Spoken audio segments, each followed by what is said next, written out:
Les damos la bienvenida a esta transmisión de la Suprema Corte de Justicia de la Nación. Este día, el Pleno del Tribunal Constitucional de nuestro país conocerá de acciones de inconstitucionalidad. En el caso, el expediente número 23/2021 y su acumulada 37/2021. Acciones de inconstitucionalidad promovidas por la Comisión Nacional de los Derechos Humanos y por la Comisión de Derechos Humanos del Estado de Yucatán, impugnando diversas disposiciones de leyes de ingresos de los municipios de aquella entidad federativa Yucatán y que fueron publicadas en el periódico oficial del Estado el 28 de diciembre del año 2020 y son precisamente disposiciones aplicables para el ejercicio 2021. Un asunto importante en términos de convencionalidad, constitucionalidad y legalidad en el Estado mexicano, un asunto que se enmarca fundamentalmente en el orden constitucional, en el aspecto procesal, en lo que establece el artículo 105, fracción segunda de la Constitución Política Federal, y en el ámbito legal, en el aspecto procesal, es importante la ley reglamentaria del artículo 105, fracciones primera y segunda de la Constitución Política Federal. En el ámbito de convencionalidad, importantes diversas disposiciones de la Convención Americana sobre los Derechos Humanos y también del Pacto Internacional de Derechos Civiles y Políticos. En el ámbito constitucional, en el aspecto sustancial, importante, entre otros artículos, lo que establece el artículo 6 de la Constitución Política Federal respecto del principio de gratuidad en el acceso a la información pública y también el artículo 31, fracción cuarta de la Constitución Política Federal respecto de los principios tributarios de proporcionalidad y equidad. En el ámbito legal, importante la Ley General de Transparencia y Acceso a la Información Pública y también el análisis de las leyes que se establece en esta acción de inconstitucionalidad y su acumulada y que establecen precisamente esta impugnación y el estudio posterior a esto que es precisamente el tema central y que es el acceso a la información pública y los costos que se establecen en el marco de estas leyes de ingresos de los municipios en el estado de Yucatán, y quien promueve las acciones de inconstitucionalidad plantea fundamentalmente que existe una violentación al orden constitucional respecto de los costos excesivos y desproporcionados que se establecen para la entrega de la información a través de los diversos medios posibles.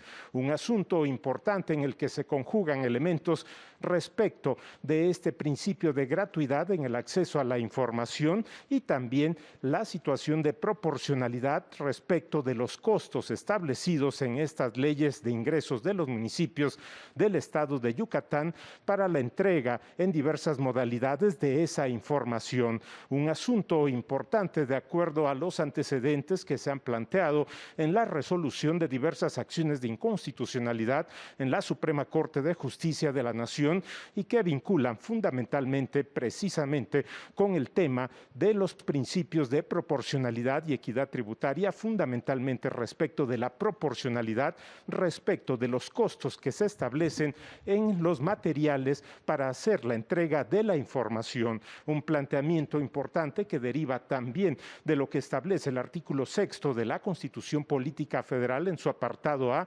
respecto del principio de gratuidad en el acceso a la información como elemento fundamental en lo que corresponde a la búsqueda de la información y los criterios establecidos respecto de la entrega correspondiente a través de diversos medios y que puede tener un costo en el ámbito precisamente de respeto a los principios de proporcionalidad tributaria, y es el punto fundamental que se establece en las argumentaciones del concepto de invalidez en estas acciones de inconstitucionalidad que promueven la Comisión Nacional de los Derechos Humanos y la Comisión de Derechos Humanos del Estado de Yucatán. Son leyes de ingresos de los municipios en el Estado que plantean estos cobros para la entrega de la información pública a través de diversas modalidades, y estos son los asuntos que analiza el Pleno del Tribunal Constitucional de nuestro país. Acciones de inconstitucionalidad, acción en su momento, la primera de ellas, 23/2021 y su acumulada 37/2021.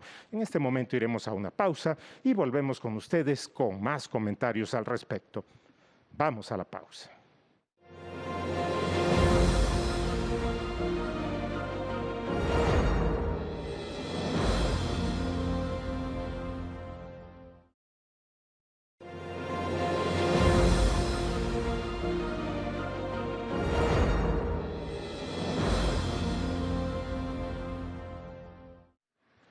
Se encuentra todo dispuesto para que dé inicio la sesión ordinaria del Tribunal Constitucional de nuestro país. En este momento, damos paso. Se abre esta sesión pública del Pleno de la Suprema Corte de Justicia de la Nación. Secretario de Cuenta. Sí, señor ministro presidente. Se somete a su consideración el proyecto de acta de la sesión pública número 102 ordinaria, celebrada el jueves 7 de octubre del año en curso. En votación económica, consulto si se aprueba el acta.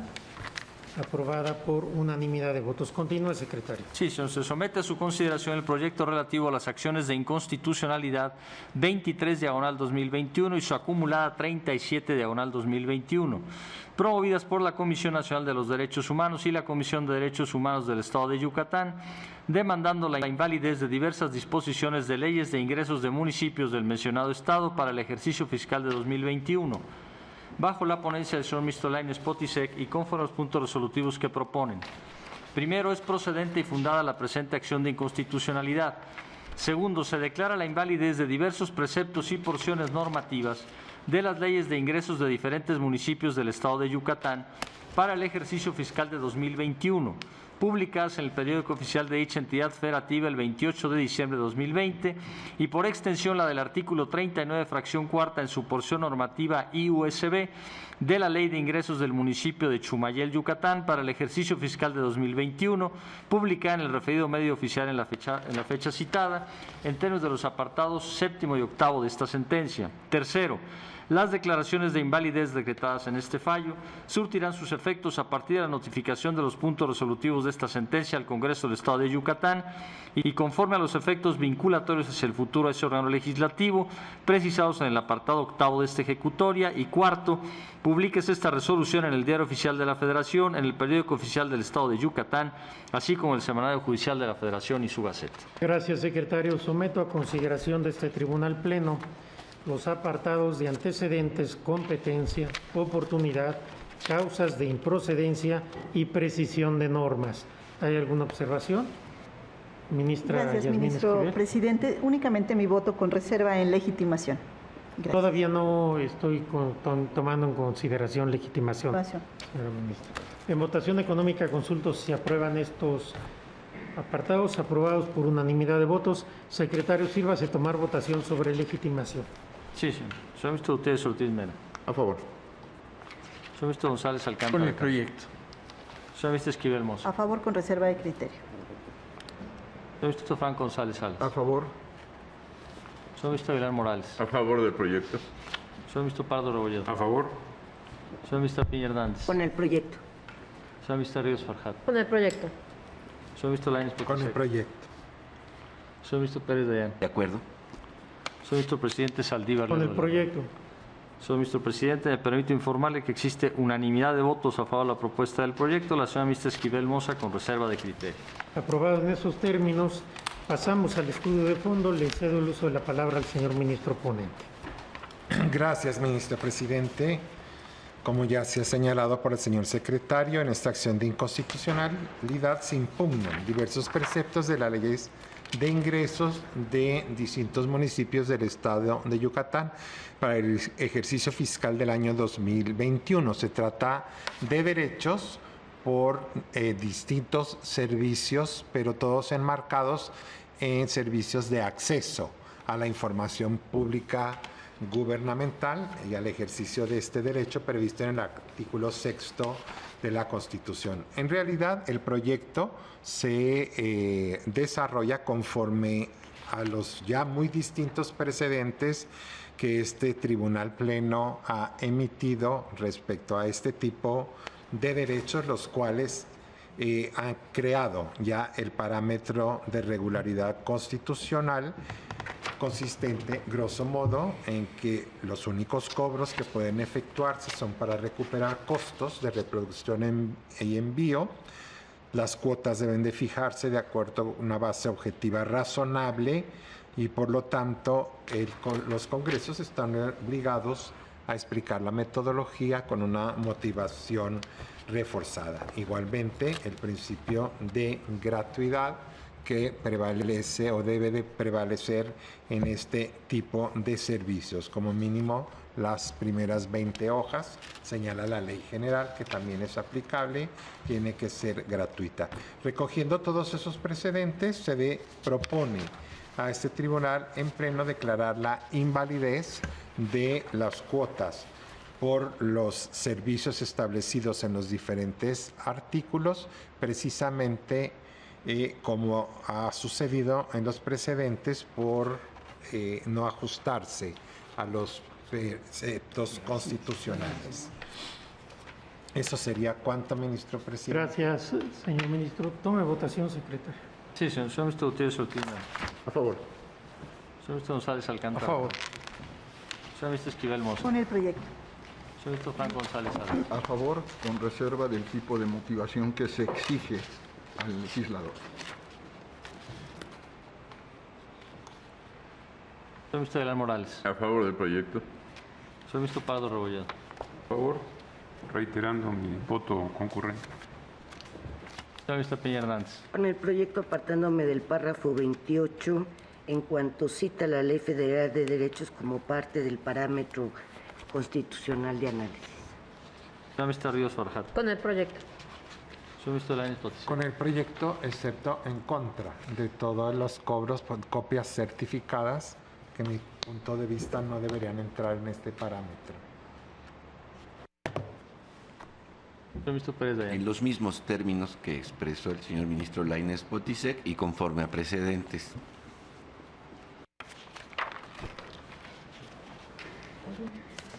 Señor ministro presidente Saldívar. Con el proyecto apartándome de algunas consideraciones. Señor ministro presidente, me permito informarle que en términos generales existe unanimidad de 11 votos a favor de la propuesta, salvo por lo que se refiere a los preceptos que regulan el cobro de derechos por la expedición de copias certificadas, respecto a los cuales existe una mayoría de 9 votos, con voto en contra del señor ministro Lainez Potisek y del señor ministro Pérez Dayán, el señor ministro Franco González Salas, con reserva de criterio en cuanto al tipo de motivación que se exige, el señor ministro Pardo Rebolledo con voto concurrente, la señora ministra Piña Hernández en contra del párrafo 28 y el señor ministro presidente Saldívar Lelo de la Rea en contra de algunas consideraciones. Hasta donde entiendo, el voto concurrente del ministro Pardo es de conformidad con precedentes, apartándose de la invalidez de algunos preceptos de esta legislación. Así es. Sería bueno que se pusiera Sí, en el acto. Gracias. Señor ministro Lainez, ¿tiene usted algún comentario sobre los efectos? Sí, señor ministro presidente. Bueno, se retoman los efectos el surtimiento de efectos a partir de la notificación de los puntos resolutivos de la sentencia al Congreso del Estado. Se propone por extensión la invalidez del artículo 39, fracción cuarta, en la porción normativa de USB de la Ley de Ingresos de Chumayel, pues es exactamente el mismo vicio detectado para todos los restantes. Es el único que se propone de invalidar en la porción normativa y USB. Gracias, señor ministro. Tome votación, secretario. Tome votación. Sí, señor ministro Gutiérrez Ortiz Mena. Con el proyecto. Señor ministro González Alcántara. A favor. Señor ministro Esquivel Moza. Con el proyecto. Señor ministro Franco González Con el Salas. proyecto. Señor ministro Aguilar Morales. A favor. Señor ministro Pardo Rebolledo. En términos generales, a favor, excepto por lo que se refiere a la extensión de efectos. Señor ministro Piña Hernández. Con el proyecto, en este caso con un voto aclaratorio respecto a la extensión de efectos, tal y como lo hice en la acción 25 diagonal 2021, en el que se tratan de normas sustancialmente semejantes o iguales de municipios del estado de Yucatán. Señor ministro Ríos Farjat. Con el proyecto. Señor ministro Lainez Potisek. Con el proyecto. Señor ministro Pérez De Dayán. acuerdo. Señor ministro presidente Saldívar Lelo. Con el proyecto.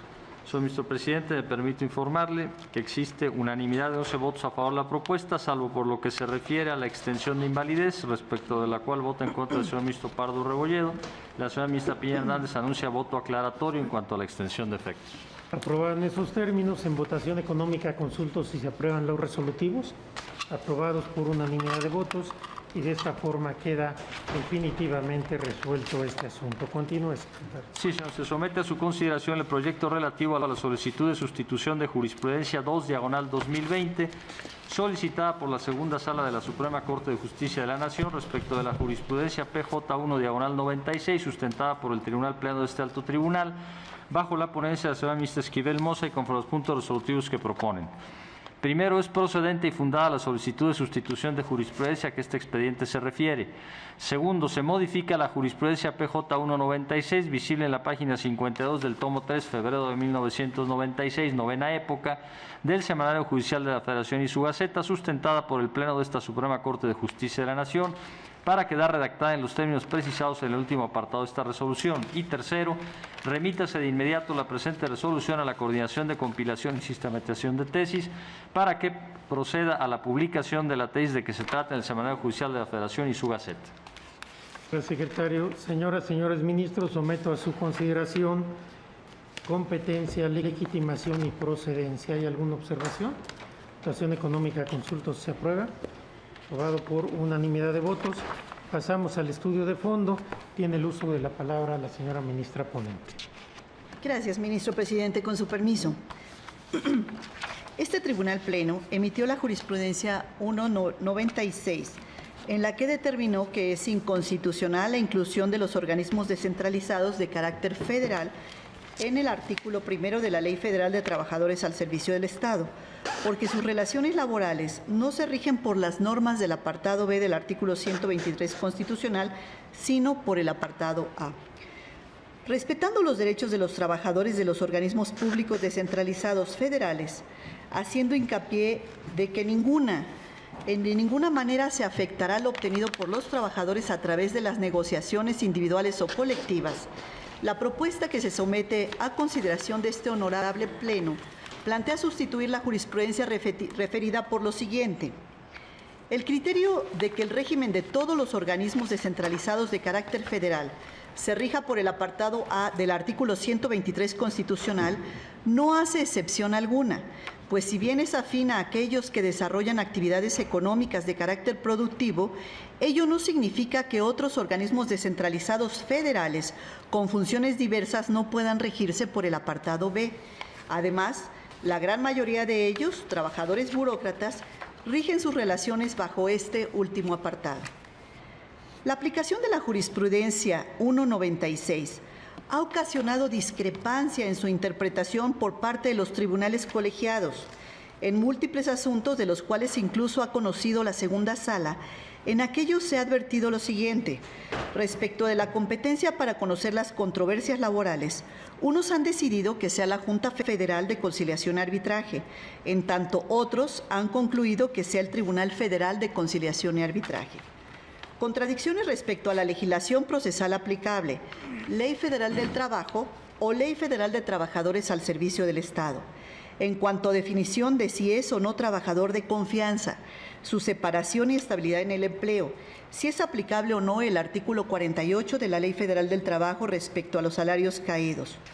Por ello, en una interpretación estrictamente constitucional, precisamente de la evolución que tuvo el artículo 123 en relación con los organismos descentralizados federales, se concluye que el constituyente permanente tuvo como propósito definir que el régimen del apartado A es propio de organismos descentralizados federales que exclusivamente desempeñan actividades de carácter productivo o empresarial y no en relación con la totalidad de ellos, al existir otros que desempeñan funciones correspondientes a la administración pública centralizada. Por ello, el régimen laboral de estos últimos tiene mayor afinidad en las relaciones de trabajo reguladas en el apartado B, al encontrarse estrechamente vinculadas con la función o el servicio público y no con fines económicos, como el caso de una empresa. Derivado de ello, se concluye que sin afectar las situaciones prevalecientes ni los derechos laborales ya adquiridos por los trabajadores, ya sea en la ley o decreto que cree el organismo público descentralizado federal, los contratos colectivos de trabajo o las condiciones generales de trabajo, las relaciones de dichos organismos se pueden regir tanto por el apartado A como por el apartado B y sus correspondientes leyes reglamentarias, según lo señale la ley o decreto de creación respectivo.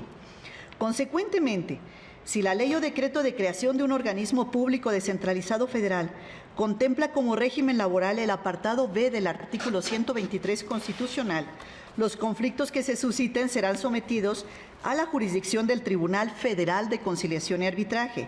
Y en cambio, si se previó en esos instrumentos legales que las relaciones de trabajo se regían por el apartado E, la autoridad que conozca y resuelva sus controversias será la Junta Federal de Conciliación y Arbitraje. En el proyecto también se propone que la nueva jurisprudencia no podrá modificar situaciones de hecho ni generar afectación a la seguridad jurídica tanto de las instituciones como de sus trabajadores, por lo que los organismos descentralizados federales existentes continuarán rigiendo sus relaciones laborales conforme el régimen previsto en su ley, decreto, acuerdo o instrumento de creación. Pero sobre todo, de ninguna manera esta situación afectará derechos de los trabajadores que hayan obtenido a través de las negociaciones individuales o colectivas. Además de los aspectos inherentes a la seguridad social, continuarán rigiéndose con base en la legislación del Instituto de Seguridad Social al que actualmente cotizan. Finalmente, precisaría también que el criterio que aquí se propone no aplica a las universidades y demás instituciones de educación superior a las que la ley otorgue autonomía, pues por disposición expresa del artículo 3º, párrafo 12º, fracción séptima de la Constitución General, sus relaciones laborales, tanto del personal académico como el administrativo, se normarán por el apartado A del artículo 123. Es cuanto, ministro presidente. Gracias, señora ministra. Ministro González Alcántara. Muchísimas gracias, ministro presidente.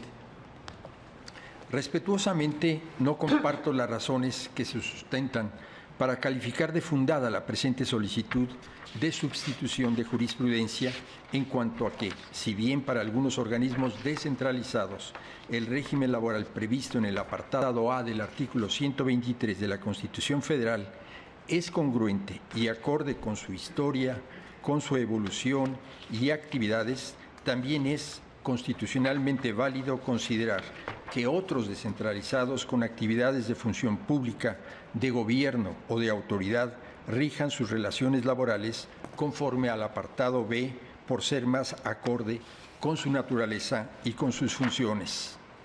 Considero que el artículo 123, apartado A, fracción 31, inciso B, subinciso 1, constitucional, rige a las empresas que son administradas en forma descentralizada por el Gobierno federal sin que se establezca alguna distinción en torno a las actividades que realizan. El Tribunal Pleno, en la novena época, interpretó el término empresa para los efectos laborales en el sentido de que comprende tanto la actividad que tienen por fin la ejecución de actos de comercio como las que, sin perseguir fines de lucro, han sido constituidas para desempeñar un servicio público que ha sido descentralizado por el propio Gobierno federal.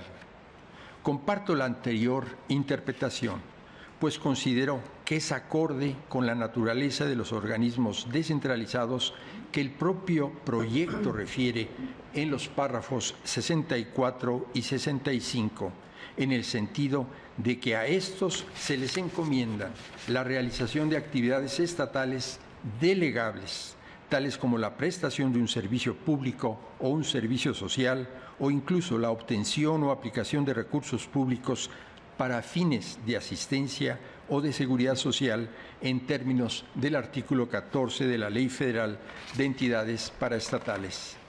En mi opinión, determinar el régimen laboral que debe de regir a las relaciones entre los trabajadores y los organismos descentralizados en función de las actividades realizadas, industriales o comerciales, y de función o de servicio público, podría desconocer que incluso muchos de estos organismos desempeñan ambos tipos de actividades. En ese sentido, como el proyecto mismo reconoce, los organismos descentralizados se rigen por diversas condiciones laborales que se encuentran en diversos instrumentos jurídicos y precisamente son las autoridades laborales federales las que tienen que pronunciarse en cada caso, teniendo en cuenta lo dispuesto en el referido artículo 123 y en la interpretación que del mismo ha realizado la Suprema Corte de Justicia de la Nación.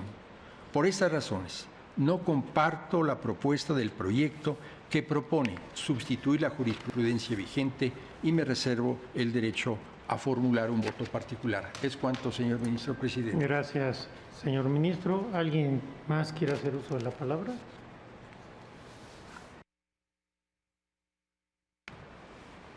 Sometemos a votación entonces el asunto.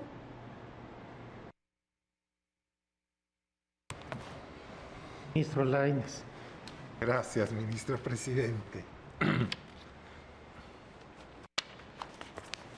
Yo vengo a favor del proyecto que nos presenta la ministra Yasmín Esquivel. Y a mí me parece que sí es muy importante, aunque sea de manera muy breve, ver la génesis de la jurisprudencia 196, pero sobre todo los efectos que ha tenido esa jurisprudencia. Como ya se señala aquí, la jurisprudencia, que fue una jurisprudencia por reiteración en un organismo descentralizado que prestaba servicios de comunicaciones, se definió que los organismos descentralizados deben estar forzosamente en el apartado A, ser regidos por el apartado A de la Constitución, lo que nos lleva también al apartado A y sus leyes reglamentarias. Como ya se dijo aquí, los argumentos fundamentales fueron, entre otros, que los organismos descentralizados no forman parte del Poder Ejecutivo y que por lo tanto en el apartado A, al referirse de los poderes de la Unión con sus trabajadores, no podían estar digamos, inmersos en la esfera del Ejecutivo. Este criterio ha sido superado ya, concretamente por la segunda sala, donde se ha hecho un análisis mucho más reciente de lo que es la administración pública federal, sobre todo a raíz del texto del artículo 90 constitucional y su, digamos, pertenencia o la relación como parte del Ejecutivo que encabeza o que está a la cabeza de la administración. Un segundo criterio fue además que ninguno de estos organismos tenían facultades de imperio y que por lo tanto las entidades paraestatales eran las que estaban llamadas a realizar actividades económicas, pero nunca de imperio de autoridad. Me parece a mí también que hay que diferenciar y tenemos que ser muy claros en el debate. No es homologable a todas las entidades paraestatales. Efectivamente estamos hablando, y yo creo que es importante ceñirnos en el punto, y el punto es que solo hablamos de organismos descentralizados. Desde luego, el resto de las entidades paraestatales, lógicamente, en nuestra discusión están en el apartado A. Las empresas de participación estatal mayoritaria, eso son sociedades mercantiles. Nuestra discusión, e incluso muchas otras paraestatales, que son aseo sociedades civiles, como muchos centros públicos de investigación, están en el apartado A, porque no son efectivamente descentralizados, etcétera. Por lo tanto, tampoco fue, me parece, exacto este criterio. Hay varios organismos descentralizados que realizan funciones de autoridad. Basta con mencionar la Comisión Nacional para la Protección y Defensa de los Usuarios de los Servicios Financieros, el Instituto para la Protección al Ahorro Bancario, el Instituto Mexicano de la Propiedad Industrial, desde luego la Profeco, la Procuraduría Federal del Consumidor, en fin, hay otros que realizan actividades y la inmensa mayoría de ellos no realizan actividades de empresa ni actividades productivas económicas. Y por lo tanto, considero que estos razonamientos que, insisto, se tuvieron a la vista en una jurisprudencia por reiteración, y lo digo con el mayor respeto para quien en su momento aprobó esta jurisprudencia, pues creo que había toda otra serie de elementos a considerar para llegar a una conclusión distinta a que la literalidad del artículo 123, que aún la propia literalidad yo creo que explica que estaban hablando de empresas administradas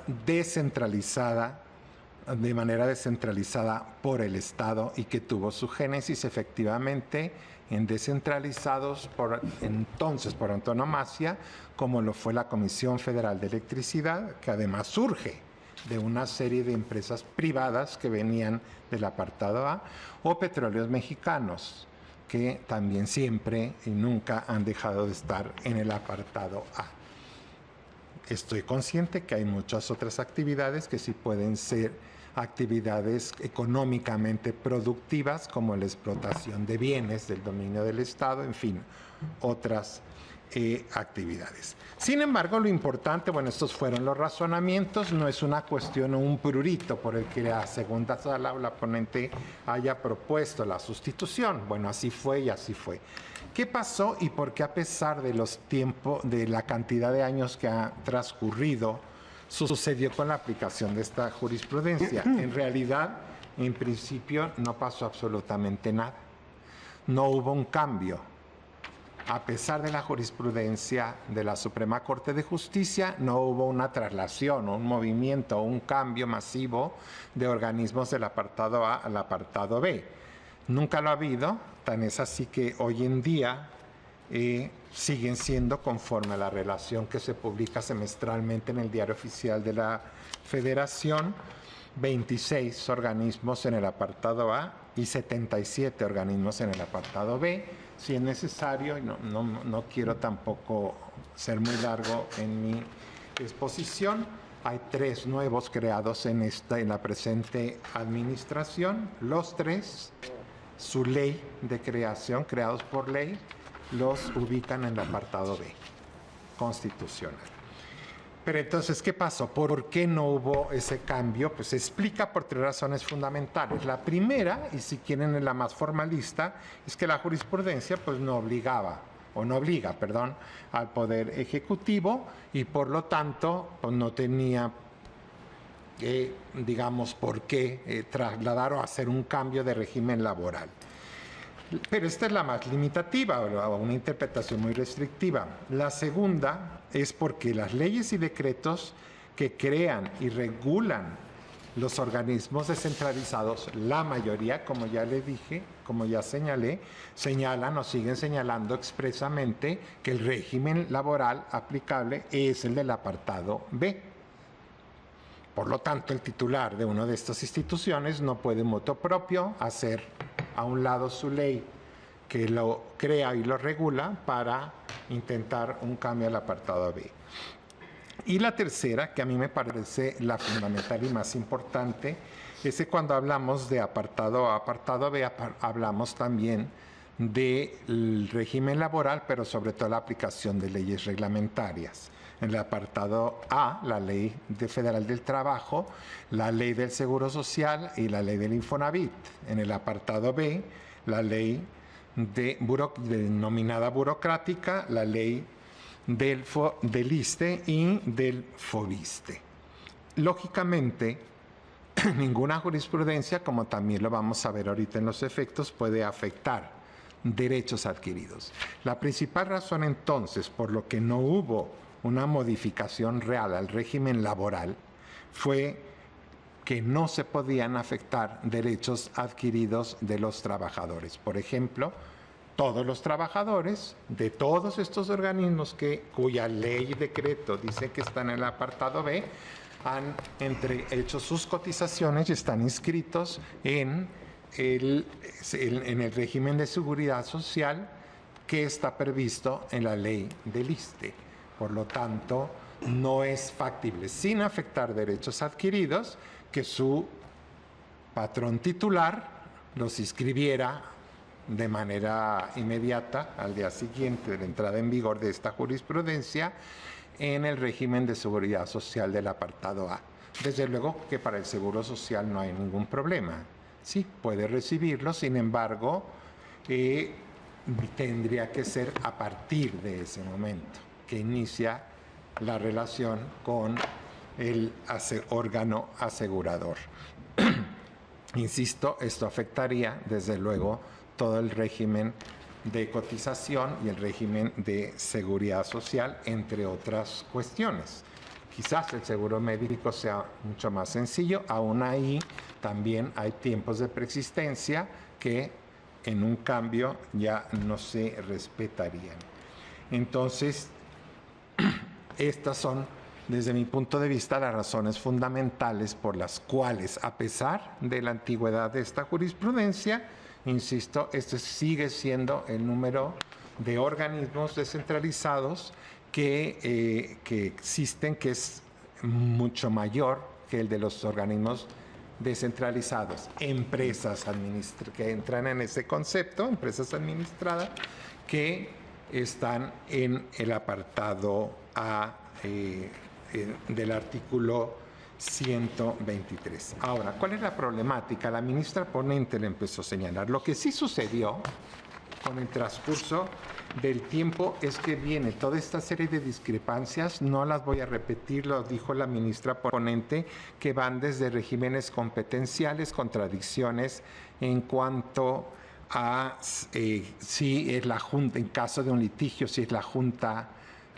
Federal o bien el Tribunal Federal de Conciliación y Arbitraje, y después definiéndose la competencia si el derecho objetivo aplicable es el del apartado B o el del apartado A, y después toda una serie de, digamos, discrepancias vía resoluciones, que son las que sobre todo han llegado a la segunda sala, que tienen que ver con resoluciones jurisdiccionales que en aplicación de la jurisprudencia tiene que otorgar el amparo, no para que un trabajador pase a formar parte del apartado A, sino para otorgarle una prestación en específico respecto a prestaciones o bien condiciones específicas que el trabajador prefiere legítimamente que sean del apartado A y no del apartado B. A manera de ejemplo, porque no puedo ser exhaustivo, los más recientes es el fallado, el último, el 23 de mayo, todavía 2020, en donde el trabajador del Instituto Mexicano de Tecnología del Agua demanda tanto a su instituto como al ISSSTE para exigir la cotización, calcular las aportaciones con base salario integrado, aplicando la legislación de la Ley Federal del Trabajo. El otro ADR 4403, donde se demanda por otro organismo ciertas prestaciones y la resignación de un puesto, pidiendo la aplicación del artículo 47 de la Ley Federal del Trabajo y no de la Ley de Trabajadores al Servicio del Estado. La segunda sala tuvo que revocar y conceder en estos casos precisamente por la jurisprudencia. Y un último ejemplo es trabajador de la CONDUCEF o trabajadores de la CONDUCEF en cuanto a restauración y prestaciones. Y en amparo directo, el tribunal colegiado niega el amparo a la CONDUCEF, le dice porque tiene que regirse por el apartado B conforme a la ley de creación. En recurso de revisión nosotros revocamos y dijimos, pues la jurisprudencia tiene que tener 96, mientras esté vigente tiene que tener efectos, y eso es hacer caso omiso de la jurisprudencia. Son solamente ejemplos. En realidad lo que se ha provocado son, primero, inseguridad jurídica para los trabajadores que están laborando en una institución cuyo decreto y cuya ley dice expresamente que se rigen por el apartado B, pero sin embargo una jurisprudencia que dice que deben de regirse por el apartado B.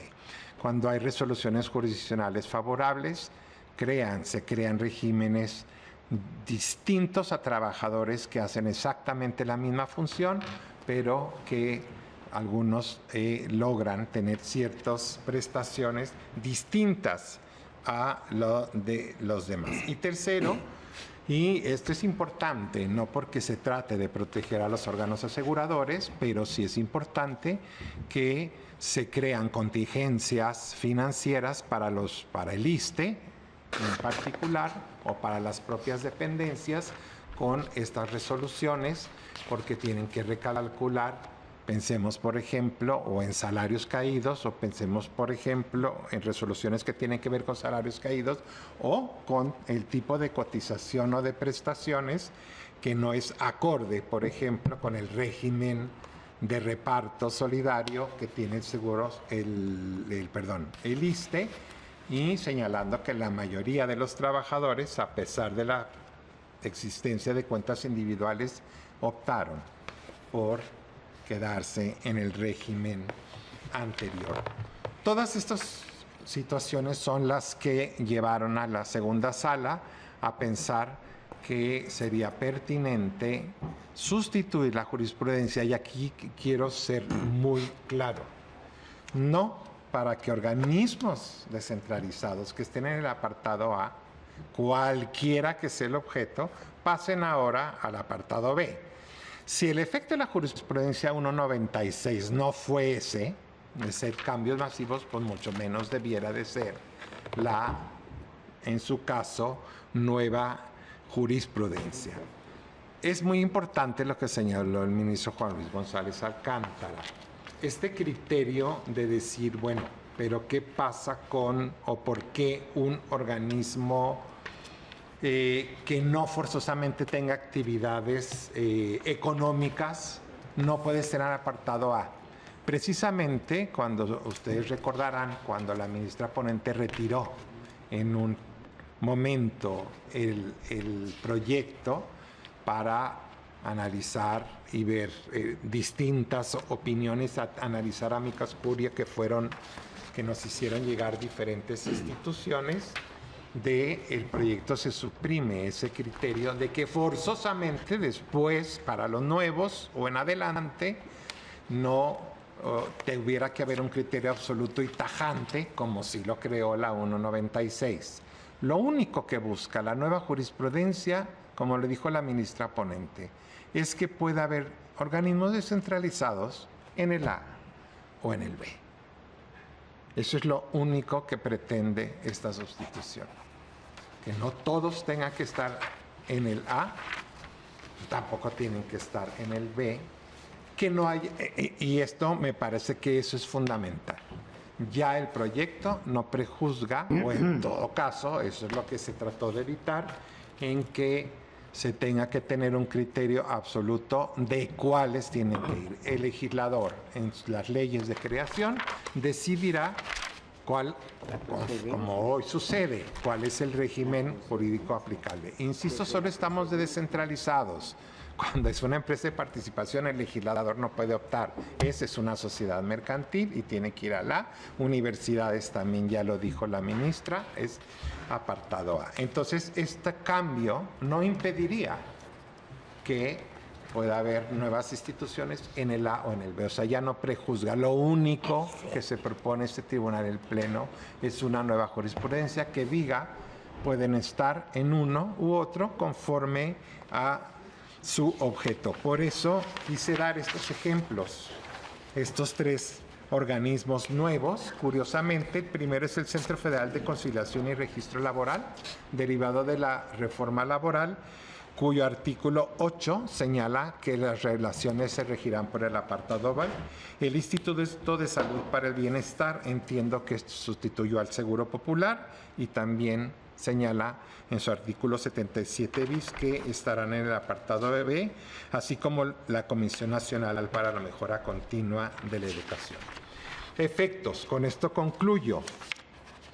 aunque ya más o menos creo que quedaron esgrimidos o elaborados en esta argumentación, aun cuando no fuese necesario, porque la ley de amparo prohíbe la aplicación retroactiva, se consideró precisamente crear o redactar en la sentencia o prever en la sentencia con toda claridad, está en el párrafo 69, que la publicación y la vigencia de esta jurisprudencia no tiene, insisto, como efecto que ahora organismos que están en así sean centros públicos de investigación, así sean institutos, cualquiera que sea su objeto, se vayan, insisto, eso es material y jurídicamente imposible pasar sin afectar, porque se afectarían los derechos adquiridos y las situaciones de hecho y de derecho que han logrado estas instituciones. Por eso se aclara que no puede modificar situaciones de hecho ni de derecho, ni afectar la seguridad jurídica, tanto de las instituciones como de los trabajadores. No se pueden lesionar los derechos que los trabajadores hayan obtenido, y quiero explicar un poco a qué se refiere esto.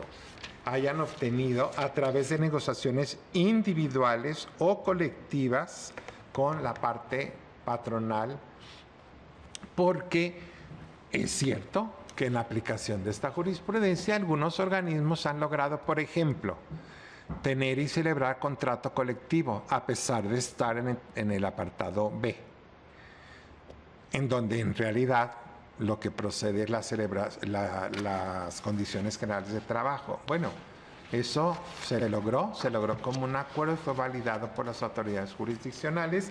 Entonces, ninguna resolución jurisdiccional y ninguna de las situaciones o de los derechos, perdón, no hablo de situaciones, de los derechos que hayan sido obtenidos a través de estas negociaciones pueden afectarse por esta jurisprudencia. Entonces, no debe haber ninguna afectación a ninguno de los organismos descentralizados existentes. Incluso se dice, los aspectos inherentes a la seguridad social deberán continuar rigiéndose con base a la legislación del Instituto de Seguridad Social en el que cotiza. Entonces, me parece a mí que con todas estas precisiones debe quedar claro que no hay una afectación y que el único efecto sería con esta jurisprudencia que puedan quedar en el A y el B y terminar con esta inseguridad jurídica o con estas posibles contingencias laborales que afectan, perdón que lo diga así, a los 77 organismos del apartado B y siempre del B, porque insisto que quien está en el A no tiene ningún problema, del apartado B, incluso los que se están creando. Y yo sí diría, aunque esa no es la razón fundamental de la modificación, también hay que recordar que muchos de estos organismos provienen de una evolución, eran desconcentrados cuando el Estado decide, el legislativo, darle la forma descentralizada, que no es sino una forma de organización administrativa. Lógicamente todos sus trabajadores vienen del apartado B, porque eran parte de la dependencia. Es el caso del Instituto Nacional de la Mujer, por ejemplo. Fue en el pasado el caso de la propia, que hoy son constitucionales autónomos como COFECO, que nacen como desconcentrados y por lo tanto su régimen fue del B. Pues, insisto, aunque este es un punto menor, pero lógicamente facilita la transferencia porque así no afecta derechos laborables ni se crean contingencias o probabilidades de contingencias laborales, insisto, ni en perjuicio de los trabajadores, ni en perjuicio sobre todo de las instituciones de seguridad social. Por todas estas razones, me parece a mí que es un buen criterio jurisprudencial nuevo que permita, como es en la realidad, como sigue siendo, pues que puedan estar en el apartado A o en el apartado B. Esa es la idea. Gracias, ministro presidente. Gracias, señor ministro. Ministro Pérez Dayán. Gracias, señor ministro presidente. Entiendo claramente la complejidad y profundidad del tema. sus múltiples interpretaciones y hasta los temores que pueda generar un cambio jurisprudencial. Debo sinceramente confesar que la propuesta que aquí se examina es producto de la reflexión de la sala. No es meramente un momento de nueva lucidez o una pretensión de cambio oportunista, nada de eso. En realidad se apoya en la experiencia jurisdiccional que ha tenido la materia administrativa y que se remonta, para dejarlo más precisado, a 10 años a la fecha. Esto solo pone en evidencia, de acuerdo con lo que se plantea en el propio proyecto, la confusión general que priva en la aplicación de la norma y que produce falta de seguridad jurídica. Esto es, tenemos una incertidumbre de origen que repercute en muchos aspectos, principalmente los de carácter jurisdiccional. El compromiso de la sala de traer a este tribunal pleno esta figura a conocimiento y consideración de ustedes precisamente se apoya en esto, en las dificultades que se le han generado a todos los órganos de impartición de justicia frente a un sistema dual en el que se pretende en cada caso aprovechar lo mejor de cada uno de ellos, cuando en realidad el sistema constitucional, la métrica constitucional en todo esto obedece a razones bastante más profundas que los que pueden derivar de una interpretación en cuanto al apartado A y sus bondades y el apartado B y sus fatalidades. De considerar que esta es la razón con la que se define un criterio, estaríamos partiendo de una equivocada apreciación del texto constitucional, que para estos efectos entonces tendría un sistema benévolo a partir del artículo 123 apartado A y uno negativo a partir del B. Nada de esto es así. El A y el B tienen sus razones y es precisamente a partir de sus razones y la naturaleza de las relaciones de trabajo que se derivan de cada caso concreto en donde se pretende encontrar un sistema que al final coadyuve en entender cuáles son las que prevalecen y con ello ubicar cada relación de trabajo individual y colectiva en el apartado que, de acuerdo con el espíritu y filosofía constitucional, debe corresponder. Como aquí ya se expresó por el señor ministro Lainez Potisek, la evolución de la administración pública es vertiginosa en los últimos años. Evidentemente es completamente diferente de aquella que prevalecía a finales del siglo pasado. Un criterio de sustitución precisamente pretende eso. En tanto este no es de sala, traer al tribunal pleno, con todas las ponderaciones que se puedan realizar, una nueva interpretación que pueda ubicar en el tiempo la aplicación de un criterio. Hoy tenemos, a diferencia de cuando se fijó este criterio, órganos constitucionales autónomos, empresas productivas del Estado, incluso aeropuertos y su manejo, programas que proporcionan servicios médicos, otros que adquieren medicinas en el país y en el extranjero, y las formas en que se estructuran administrativamente son precisamente producto de la evolución del Poder Ejecutivo desde el propio texto constitucional. Así pues, la idea fundamental de pensar que los organismos públicos descentralizados, si ya no coincide con aquella que tenía la Administración Pública Federal de los 90, es necesario entonces también reestructurar las medidas que la hacen eficaz y que se aplican frente a los tribunales. Lo que importa destacar aquí es que el proyecto es respetuoso del artículo 217 de la Ley de Amparo, que prohíbe los efectos retroactivos de la jurisprudencia. Se respetan entonces, entre otras muchas cuestiones, los derechos adquiridos. No podría ser de otro modo. La pretensión aquí no es querer desconocer lo que ya existe. Lo que ya existe así se queda. Lo que importa es proveer de mejores herramientas para que cada quien tenga la certeza jurídica de en dónde está, qué le corresponde y qué puede obtener de los tribunales. Y de estos mismos, los tribunales, saber de qué pueden conocer y qué condenas pueden llegar a establecer. Si hoy la posibilidad de encuadrar cada uno de los nuevos formatos de gestión administrativa implicará atender a los lineamientos que se establecen en este proyecto, estoy absolutamente seguro que los fines constitucionales entre el apartado A y el B serán plenamente respetados y no tomar en consideración cuál de los dos hemisferios es el posible a partir simplemente de la denominación órgano descentralizado. Hoy tendremos que ser más profundos para saber en dónde se encuentran, la naturaleza de sus funciones, la relación que tienen con el Estado y a partir de ello, de acuerdo con esta nueva mecánica, tener por cumplidos los fines que la Constitución le entrega a cada una de estas competencias. Esto necesariamente tiende a favorecer, primero antes que nada, el régimen sustantivo. El régimen sustantivo será entonces entendido como el que deriva del apartado correspondiente. Esto traerá certeza en la contratación colectiva, en la contratación individual, tendrá certeza en el régimen adjetivo y sus competencias básicamente.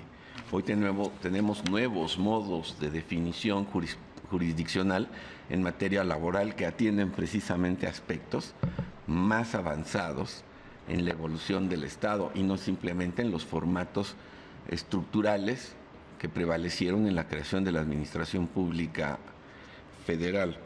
Tendremos certeza en los temas de responsabilidad administrativa, específicamente en el nuevo régimen de anticorrupción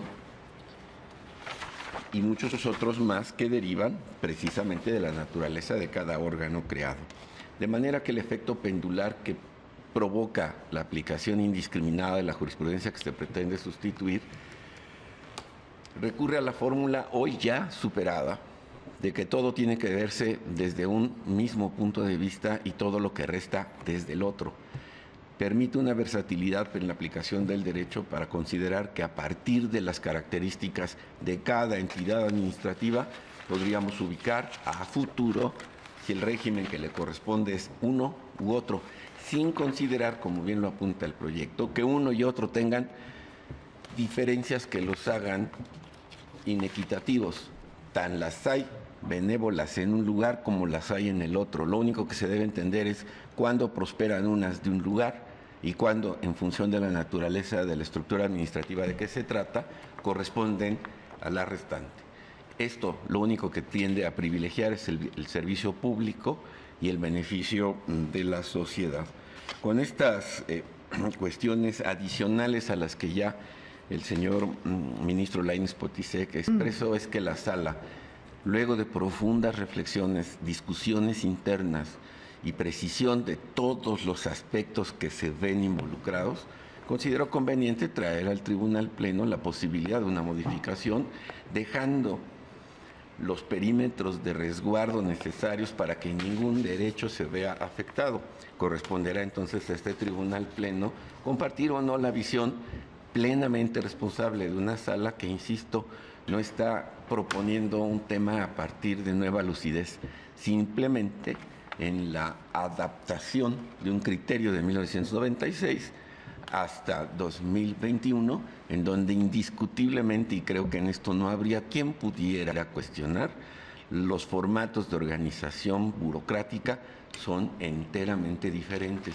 Y a propósito de ello, más injusto sería seguir aplicando un criterio rasante como el que venimos cuestionando frente a la posibilidad de adaptar esta facilidad de, a partir de las finalidades, decidir cuál es el régimen que, de acuerdo con la filosofía constitucional, corresponde a la estructura administrativa. Por ello yo estoy de acuerdo con el proyecto, solo quise poner de relieve muchas de las cuestiones que en la confección de este proyecto seguramente tuvo en consideración la señora ministra ponente y que reflejan ni más ni menos el sentir y las preocupaciones que ha tenido la segunda sala al resolver desde todos los ángulos los asuntos que se le han planteado. Gracias, señor ministro presidente. Gracias, señor ministro. Señoras, señores ministros, yo coincido con el proyecto en cuanto a la necesidad de sustituir la jurisprudencia Comparto las consideraciones del proyecto en cuanto establecen que se debe estar a una libertad de configuración. Sin embargo, estoy en contra de la tesis que me parece que contradice las consideraciones al adoptar un criterio funcional que desde mi punto de vista no se desprende de la Constitución.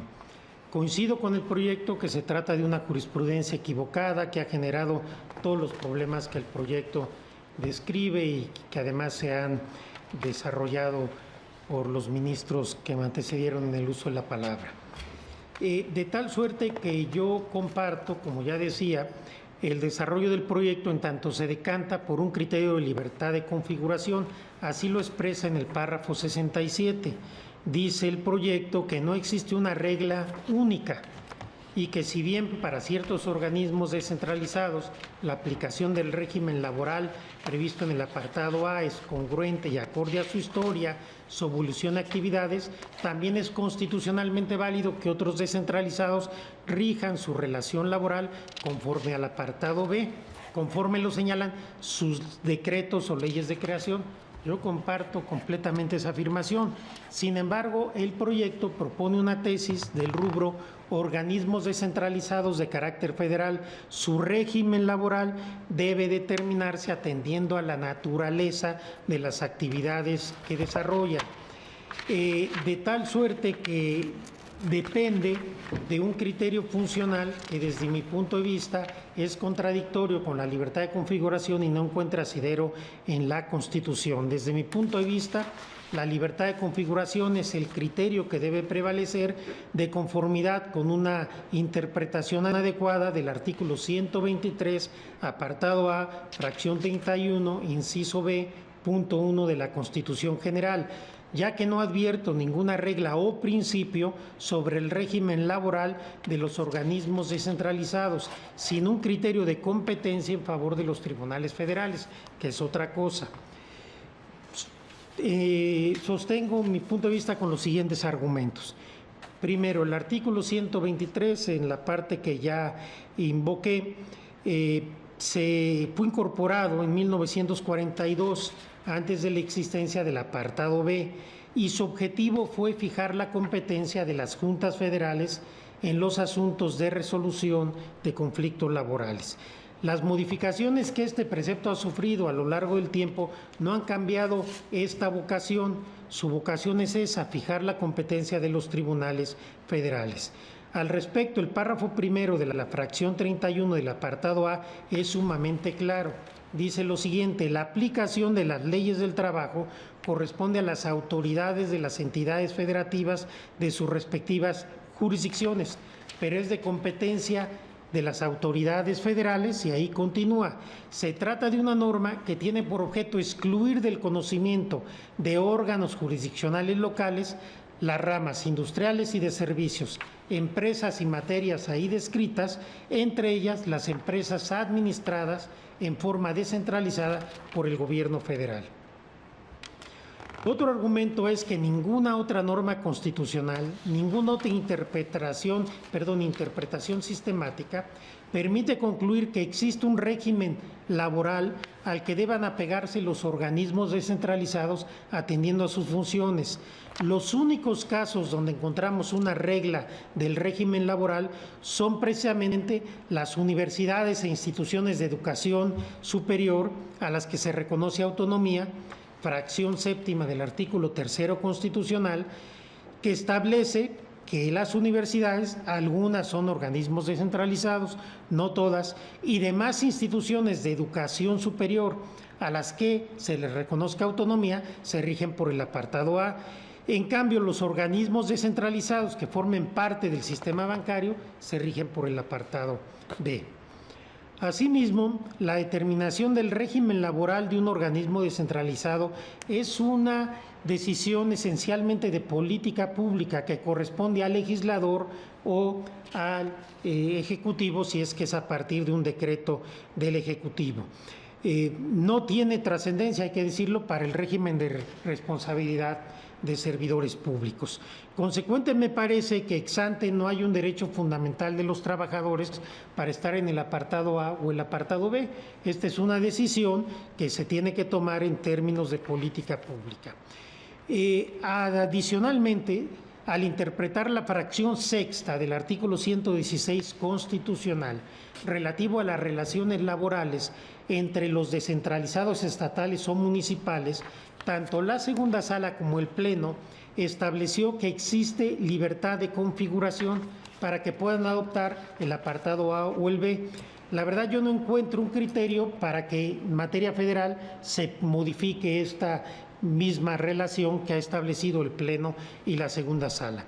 Al no existir un argumento constitucional por el cual los organismos descentralizados deban regirse por uno u otro apartado en atención al tipo de función que desempeñan, me parece que el criterio debe ser la libertad de configuración, que obviamente no afecta el régimen de los organismos descentralizados que operan en este momento. Esto será al futuro. Quiero simplemente decir que no me pasan inadvertidos los diversos amicus curiae que llegaron de integrantes de centros de investigación pública, ya que el problema jurídico que ellos plantean es ajeno al de la presente sustitución de jurisprudencia, toda vez que, como hemos dicho, la fracción séptima del artículo 3º constitucional contiene una regla especial para este tipo de instituciones, de tal suerte que esta sustitución, en caso de que se alcance la mayoría requerida, operaría para aquellos organismos descentralizados que no tienen por mandato del 123 o del 3º constitucional un régimen especial. De tal suerte que yo votaré a favor de la sustitución, a favor de las consideraciones que convalidan o configuran o se decantan por la libertad del Congreso o del Ejecutivo para establecer el régimen al que estarán sujetos estos organismos descentralizados, pero no comparto la tesis porque me parece que sostiene un criterio que no tiene fundamento constitucional y que además, con todo respeto, me parece contradictorio con el cuerpo del proyecto. En esos términos será mi planteamiento. Una aclaración del ministro Lainez. Muy brevemente, ministro presidente, yo, en caso de que viera que ahí habría una mayoría, exactamente iba a proponerle o a solicitarle que se revisara la tesis. En la última revisión que yo hice el día de ayer, pues y lo digo con todo respeto para la ministra ponente, creo que es correcto. No refleja las consideraciones del proyecto y pareciera que vamos todavía a un criterio funcional. Yo, por mi parte, no tendría ningún inconveniente en que se revise la tesis en los términos apuntados por usted. Gracias, presidente. Gracias, señor ministro. Ministra Ríos Farjat. Gracias, ministro presidente. Yo escuché con mucha atención tanto a la ministra ponente como las diversas intervenciones que se han estado dando en el Tribunal Pleno. Ciertamente es un asunto, un proyecto complejo y tiene diversas aristas. Y la primera es a reflexionar por mi parte, pues es si es necesario modificar o sustituir ese criterio a la luz de una necesidad real de cambio, que es justamente la base para la sustitución, posiblemente sustitución de jurisprudencia. Me parecen muy plausibles las explicaciones que dio el ministro Lainez sobre las contingencias institucionales, las inequidades, ciertos abusos, y las pongo en ponderación respecto a lo que yo he venido con dudas sobre este proyecto, porque he pensado que la problemática puede exceder el análisis de constitucionalidad propio del criterio contenido en la jurisprudencia 1 del 96, y por otra parte que en realidad ese contexto pudiera no ser producto directo de lo determinado en esa jurisprudencia, sino del correcto entendimiento y aplicación de ese criterio, sumado a la manera en que cada organismo decide regular sus relaciones laborales.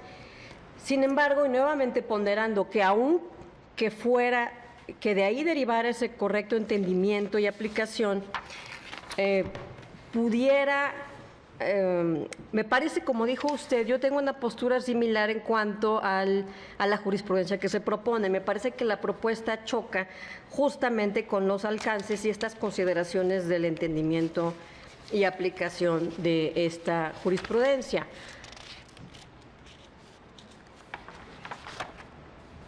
Yo en ese sentido, y por esa razón, vendría en todo caso por considerar que el régimen laboral de los organismos descentralizados debería tener una interpretación flexible como la que se propone y coincidiría en que por las razones que da la segunda sala, que es justamente la que más se enfrenta a estas dinámicas, pudiera coincidir en que es necesario sustituir la jurisprudencia, pero única y exclusivamente para dejar claro que el artículo 1 de la Ley Federal de Trabajadores al Servicio del Estado no resulta inconstitucional.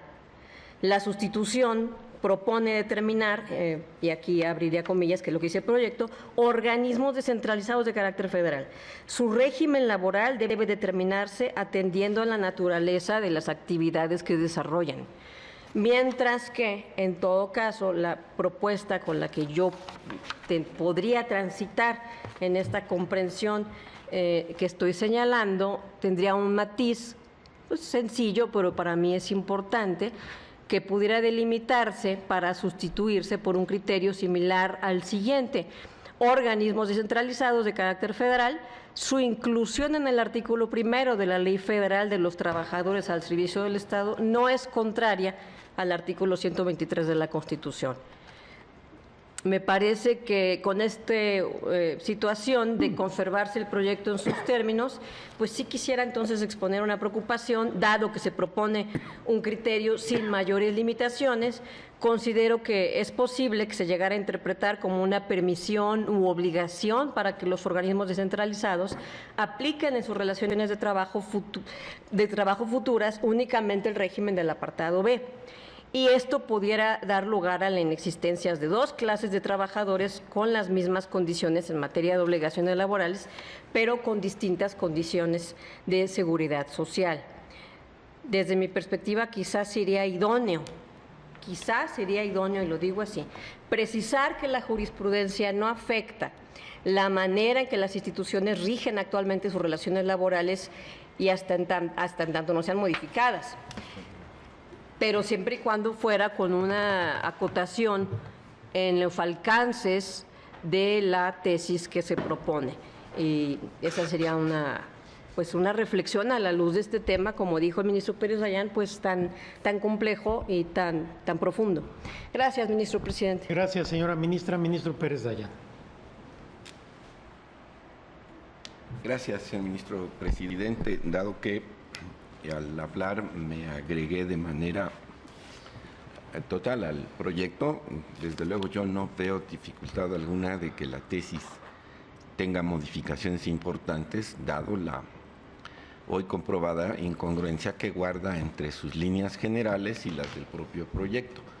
Probablemente esta prevaleció así desde una primera propuesta y hoy no coincide, pero mi concepto sobre los aspectos que rigen esta sustitución de jurisprudencia, o en su caso la de contradicción de tesis, es que la tesis que se propone en el propio proyecto siempre está sujeta, supeditada a que se confirmen las razones que la sustentan. Esto es, la parte considerativa de un proyecto es la que debe reflejarse en la tesis. Pudiera decirse que hoy la tesis aquí propuesta no tenga toda la intensidad, no sea tan genuina con lo que se plantea en la primera parte. Siempre la tesis está entonces en espera de lo que se resuelva en este alto tribunal o en las salas, y a partir de ello se confecciona.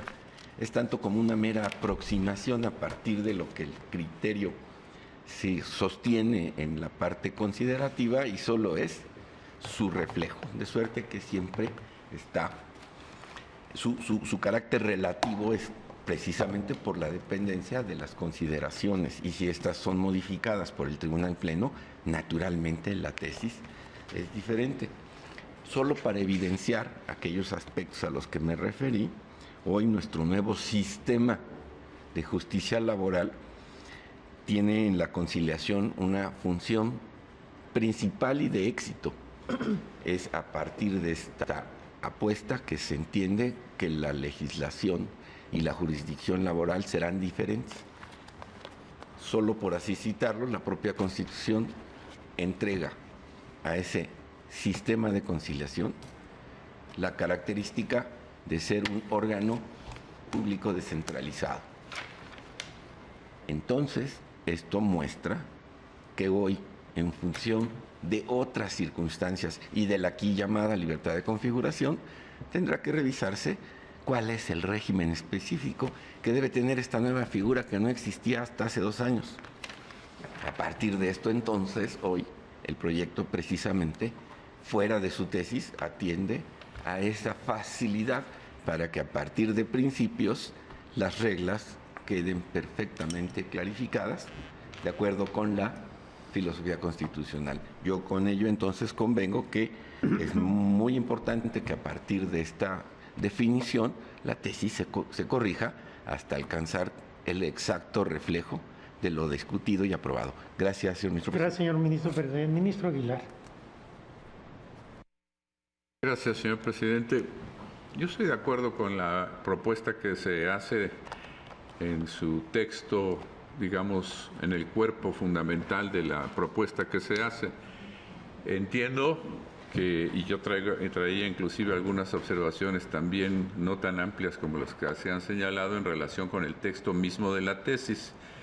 Por eso yo sugeriría, si están ustedes de acuerdo, en que de aprobarse el cuerpo mismo de la propuesta, pudiéramos en una sesión privada, señor presidente, para ver si podemos revisar el texto mismo de la tesis para adecuarlo, como ya se ha señalado, al texto de la propuesta que se está formulando como proyecto en sí mismo. De esta manera podríamos centrarnos ahorita nada más en el texto de la propuesta y en su momento revisaremos a su vez el texto de la tesis para adecuarlo adecuadamente a la, valga la redundancia, adecuarlo adecuadamente al texto que se vaya a aprobar. Gracias, señor presidente. Gracias, señor ministro. Creo que la propuesta que hace el ministro Luis María Aguilar es muy entrada en razón y creo que nos podría ahorrar pues mucho tiempo de discusión y complicar, y que quizás si de no hacerlo se nos podría complicar la discusión y a lo mejor incluso arribar a votos en contra de un proyecto que en lo medular podríamos estar de acuerdo algunos. Si les parece, sigamos discutiendo las consideraciones del proyecto, que entiendo, salvo que me corrija la señora ministra, es la libertad de configuración. Si así fuera el caso y se logra la mayoría necesaria, en una sesión privada, siguiendo la sugerencia del ministro Luis María Aguilar, revisamos la tesis simplemente para que ésta coincida con los argumentos o consideraciones del proyecto. ¿Estaría de acuerdo usted, señora ministra ponente? Mucho gusto, ministro presidente. Perfecto. Entonces, lo hacemos así. Sigue a su consideración el proyecto en esta parte considerativa o argumentativa y en caso de que se apruebe por la mayoría necesaria, pasaríamos ya después a revisar la tesis. ¿Alguien más quiere hacer uso de la palabra? Ministro Pardo. Gracias, señor presidente. Para mí es un poco difícil pronunciarme respecto de el asunto ya sobre la perspectiva que se ha generado, es decir, ante la posibilidad de que en una sesión privada se determine la tesis cuando los planteamientos generales de la parte considerativa del asunto, por lo pronto yo no comparto muchos de ellos. En primer término, a mí me parece que esta sustitución de jurisprudencia, que por cierto es una figura que ya está derogada actualmente después de la última reforma judicial, me parece, decía yo, que esta sustitución desborda con mucho el ámbito de estudio de la tesis original, la 1/96 de este Tribunal Pleno.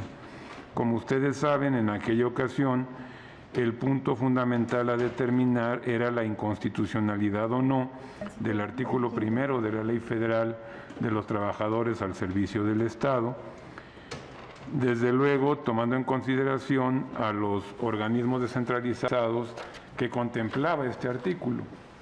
Ahora, en esta propuesta, bueno, pues ya la idea es establecer una especie de criterio general para poder definir cuándo un organismo descentralizado puede estar en el apartado A o cuándo en el B. Creo yo que la problemática, que es muy atendible y que el proyecto la refleja con claridad, pues se da fundamentalmente a partir de la interpretación que han hecho los tribunales colegiados respecto del alcance de la tesis 1 de 96. En realidad, pues los tribunales en los casos que han conocido, pues han hecho una labor interpretativa, a veces extensiva, a veces restrictiva, de lo que contiene esta jurisprudencia, pero en realidad yo creo que sería muy difícil con una sola tesis tratar de resolver la totalidad de problemas que pudieran presentarse en la práctica. Yo creo que estos problemas pues tal vez deben irse resolviendo a partir de las contradicciones de tesis que se presenten entre los tribunales, en fin, o incluso amparos directos en revisión que este tribunal o la segunda sala pudiera ir reasumiendo o ejerciendo atracción sobre los mismos. Comparto en términos generales las ideas que expuso el señor ministro Juan Luis González Alcántara y insisto, si bien pudiera yo coincidir en la necesidad de que hay que reconocer que hay una gran cantidad de criterios y, por llamarlo de alguna manera, cierto desorden en cuanto al punto concreto que es cuándo ubicar a un organismo descentralizado en el apartado A o cuándo en el B, pues me parece que lo primero que tenemos que hacer es acudir al texto constitucional, porque ahí en el texto constitucional pues define quiénes son los que están en el apartado B y todo lo demás pues tiene que estar ubicado en el apartado A.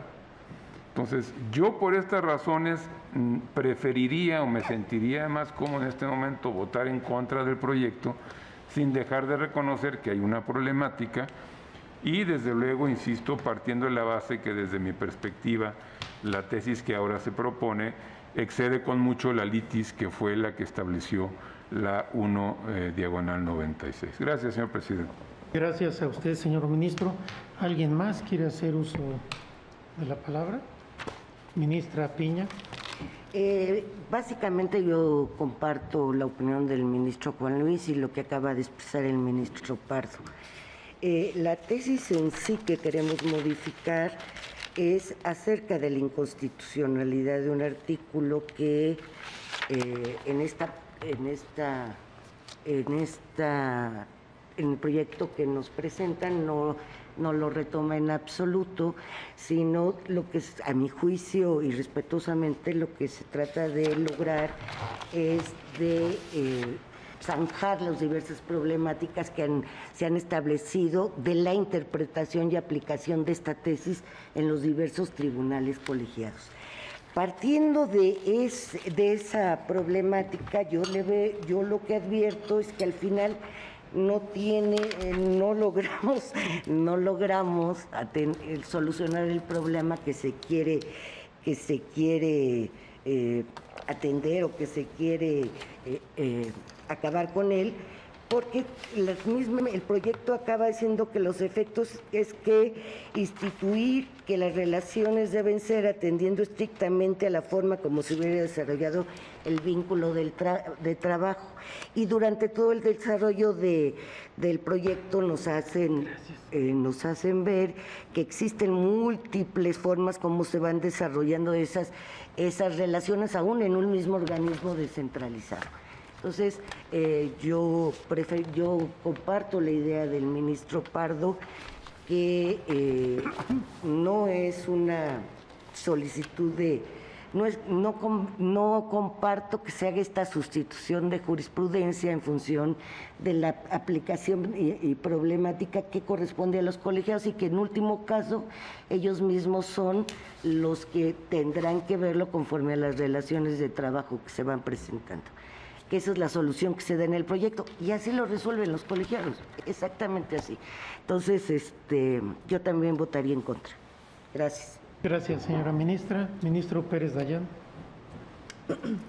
Gracias, señor ministro presidente. Sí me es importante participar en esta otra ocasión, solo para expresar que efectivamente la figura de la solicitud de sustitución ya no existe en la ley de amparo.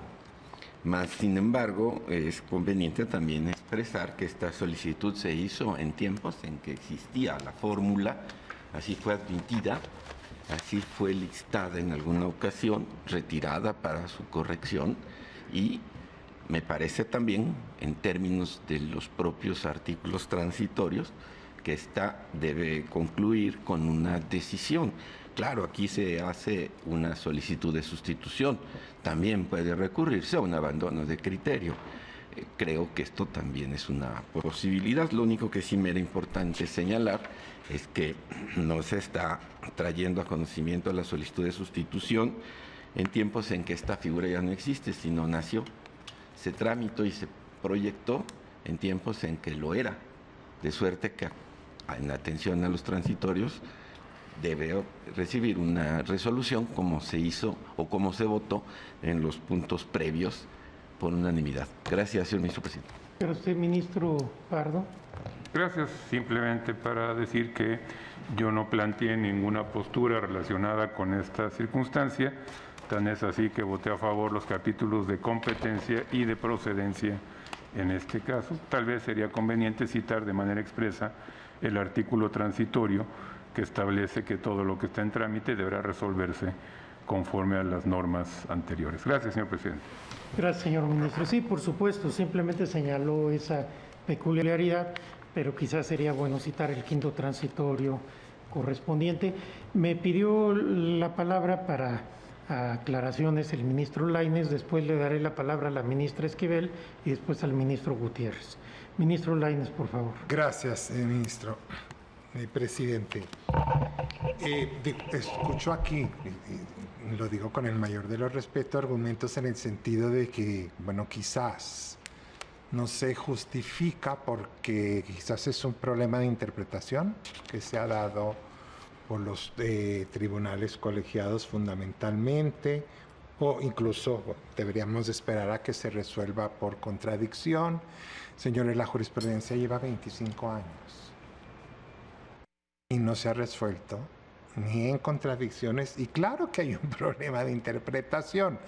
Sí y no, porque la interpretación, precisamente por eso se justifica el cambio, porque la interpretación de la jurisprudencia 196 es que es inconstitucional que el legislador cree organismos descentralizados con función pública en el apartado B. Esa es la realidad. Entonces, lógicamente, no es que estén interpretando mal, es que hay una jurisprudencia que a ellos les obliga y que tiene 25 años de aplicación, insisto, que no dio lugar a una corrección, y vuelvo a insistir, aquí están los números de cómo están los organismos descentralizados. Sí, claro que hay un problema de interpretación, pero precisamente no se ha solucionado en 25 años, ni con contradicción de tesis para precisar esto. ¿Por qué? Porque muchas veces no tiene solución. ¿Cómo aplicas la jurisprudencia 196 si te está diciendo un trabajador que conforme a esa jurisprudencia su régimen tiene que ser el A? Y por lo tanto quiere y está dispuesto a cotizar conforme señala el apartado A. Entonces, pues yo creo que toda aclaración o sustitución conlleva un problema de interpretación y de aplicación. Eso no me queda claro. Segundo, y también lo digo con el mayor de los respetos, esta tesis sí se resuelve y sí resuelve todos los problemas. Lo único es reconocer esta realidad. punto. Porque como lo dijo el ministro presidente, la tesis lo que va a hacer es reconocer que puede haber en el apartado A o B, como está aquí, o sea, como es la realidad y como sigue siendo la realidad y como siguen creándose conforme a la realidad, porque vienen evolucionando como desconcentrados del B, lo señalé con los nuevos, sí resuelve exactamente, porque no vulnera lo que ya está, porque permite que permanezcan en el régimen que ya está o que lograron inclusive en estos 25 años, digo que no son muchos los cambios. Hay 4 instituciones del B que tienen contrato colectivo. Bueno, lo lograron en una excelente negociación colectiva. Bueno, pues hay que respetar esto, pero efectivamente sí lo resuelve. Da claridad. ¿Cuál es el régimen? El que señaló el legislador en el decreto de creación, ya en libertad configurativa, no en atención a la función. Por eso yo estoy de acuerdo que la tesis final, sobre todo en el rubro, volvió a hablar de acuerdo a su naturaleza o funciones, tiene que decirse, pueden estar en el área B. Es una libertad configurativa que tiene el legislador. Entonces, muy respetuosamente, sí, en la segunda sala estamos seguros que no afecta y sí resuelve precisamente y reconoce una realidad. Gracias, presidente. Gracias, señor ministro. Ministro Gutiérrez. Gracias, ministro presidente. Yo vengo con el proyecto. Yo sí reconozco que este es un problema frecuente en la Administración Pública Federal, sobre todo cuando se está creando un nuevo organismo. El acudir a la vieja jurisprudencia 96 y tratar de entender si esa jurisprudencia va a tener un impacto. Me uno también a la decisión de ver la tesis en una sesión privada. Me parece que así es como normalmente se trabaja en sala, en el sentido de que se aprueba el proyecto y en una segunda reiteración se revisa la tesis para ver que guarde congruencia con lo que se aprobó en la sesión. Por lo tanto, yo estaría con el proyecto y estaría a favor de la sugerencia hecha por el ministro Aguilar de ver en una sesión privada la tesis.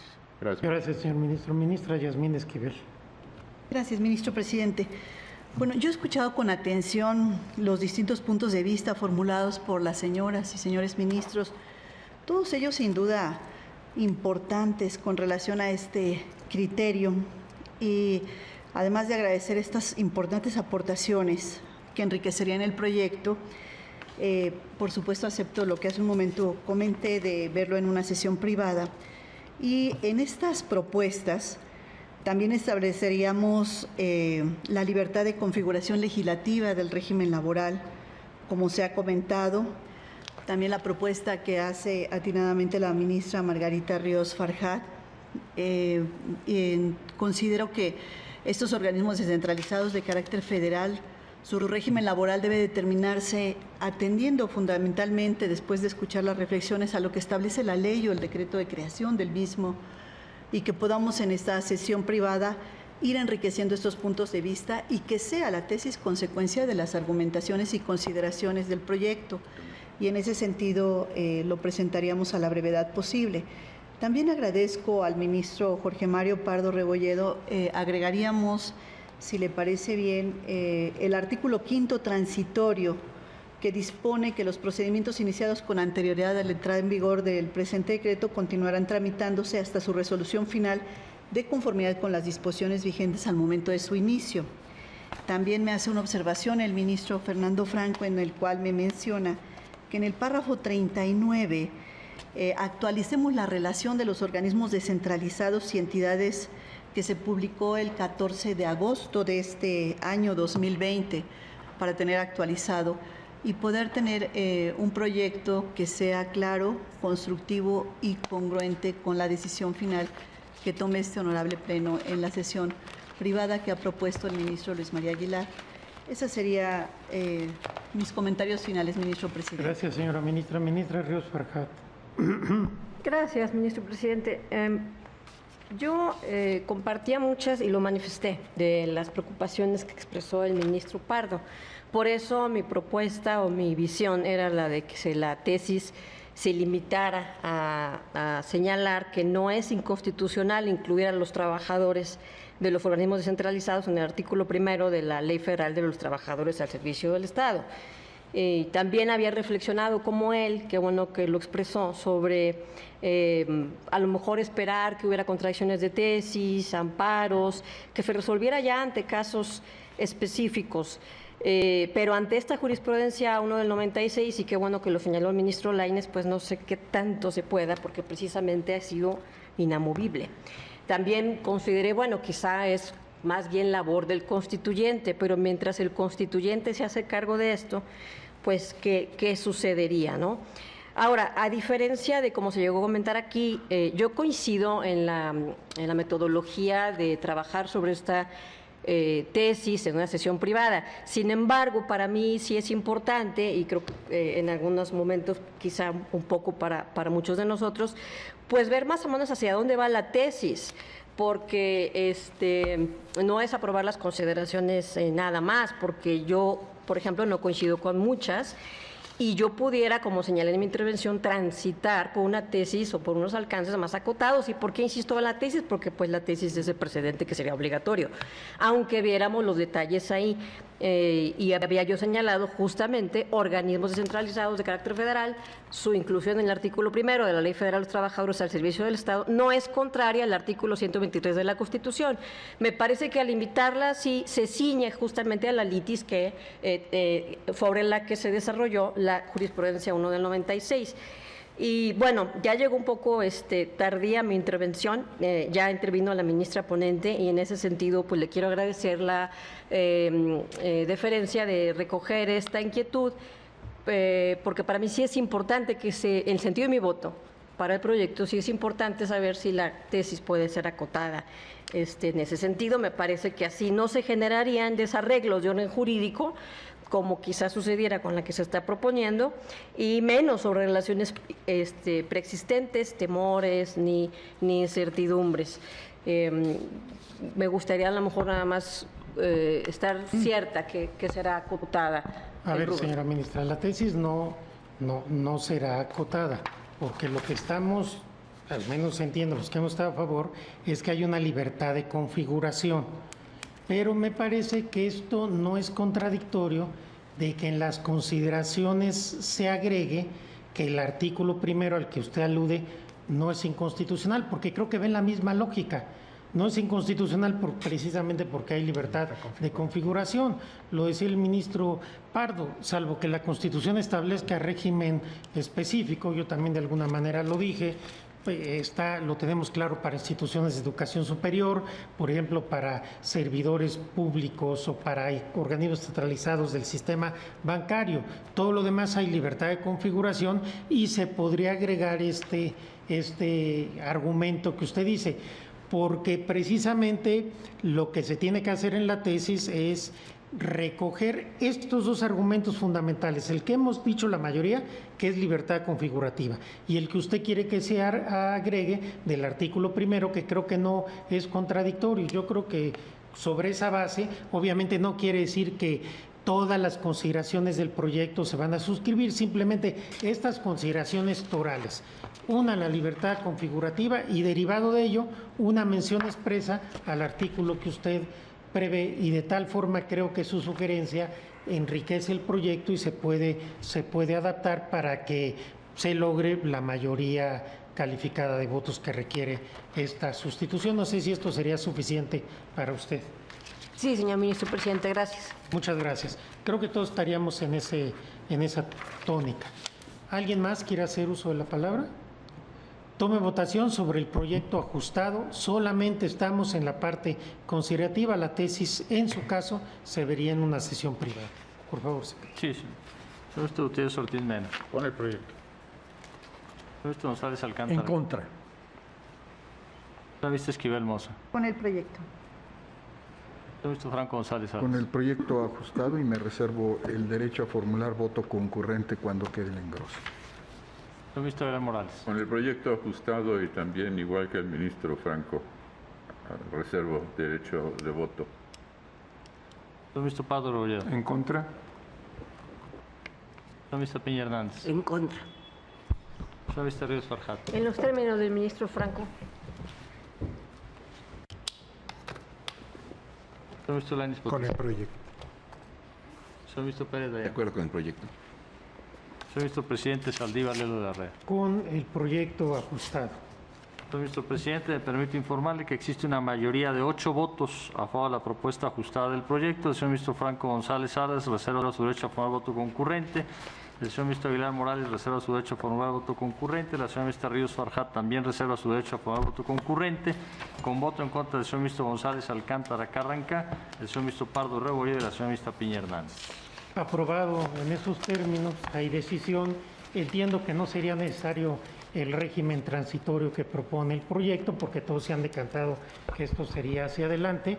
Y de esta forma, toda vez que la tesis se verá en sesión privada, ya no se puede alterar la votación, el asunto está definitivamente resuelto. Señoras, señores ministros, voy a proceder a levantar la sesión. Las convoco y los convoco a nuestra próxima sesión pública ordinaria, que tendrá verificativo el jueves a la hora de costumbre. Se levanta la sesión.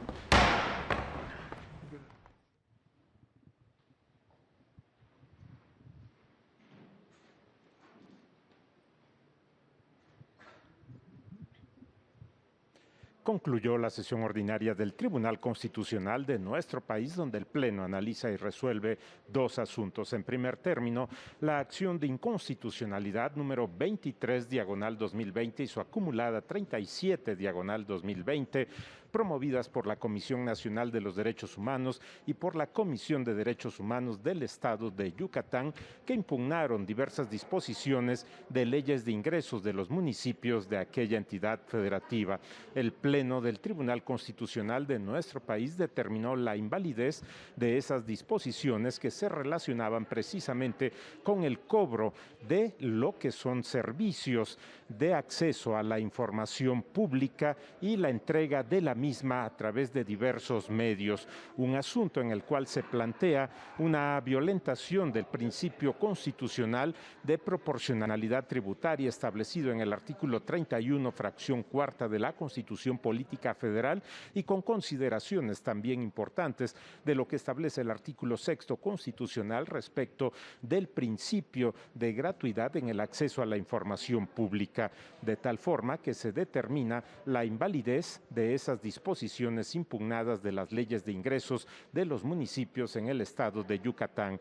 Posteriormente, el Pleno abordó el estudio de otro asunto, una solicitud de sustitución de jurisprudencia número 2/2020, un asunto que se enmarca fundamentalmente en lo que establece la reforma constitucional y que se plantea como un elemento importante para determinar cuáles son los criterios que deben prevalecer, y es un elemento importante el tema sustentado en la jurisprudencia 1/96, que establecía que los organismos públicos descentralizados incluidos en el artículo 1 de la Ley Federal de los Trabajadores al Servicio del Estado era inconstitucional. Se ha superado este criterio y se plantea precisamente que esto no es inconstitucional y que existe una libertad de configuración, una libertad configurativa del legislador para determinar el carácter, el régimen laboral correspondiente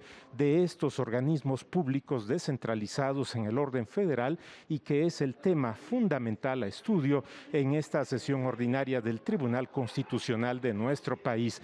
No es la naturaleza de las funciones, sino esta libertad de configuración, y también se determina que no es inconstitucional la incorporación en este artículo 1 de la ley, y se plantea precisamente superado ese criterio establecido en la jurisprudencia 1/96. Agradecemos su atención.